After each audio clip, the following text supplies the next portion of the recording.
Okay, so I started with number 59, so this may make more sense, or my dialogue may make more sense if you look at the video for 59 first. But again, this week we're graphing functions using transformations. So this one is number 57, which is, I don't know why that keeps popping up, f of x equals, oh, I'm sorry, they're using y, which again, those are interchangeable. So f of x and y mean the same thing. So we've got y equals the absolute value of x minus 1. And again, there's some basic shapes for graphs that you should know. The absolute value for x looks like a V, and I'm actually going to sketch my original, this is essentially my starting graph, using a dotted line in here. So you have two straight lines that come in, and x equals y. So you have a point at 1, 1, 2, 2, 3, 3, and so on and so forth. So that's your original graph. And the reason I'm doing it in a dotted line is because that's not my final graph, obviously.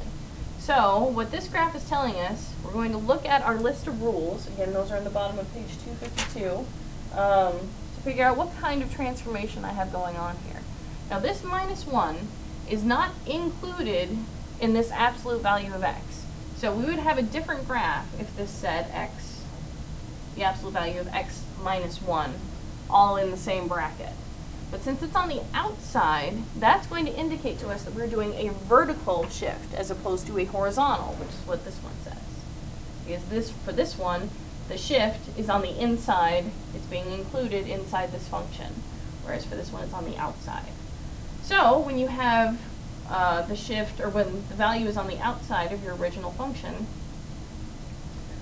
for a vertical shift, it just matches the sign that's in here. So since it's a -1, it's going to go down 1.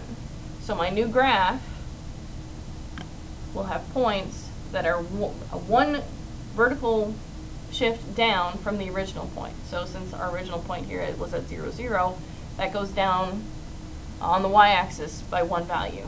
Same thing here, and here, here, and here. Each one of these points is getting a downward shift of 1. So my new graph, and again, I'm a horrible drawer, especially on a smart board,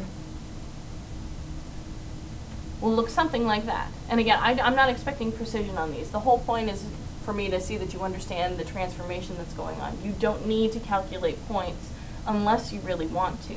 The whole point of this section is doing this without actually calculating points based on the original shape of the graph. Please let me know if you have questions.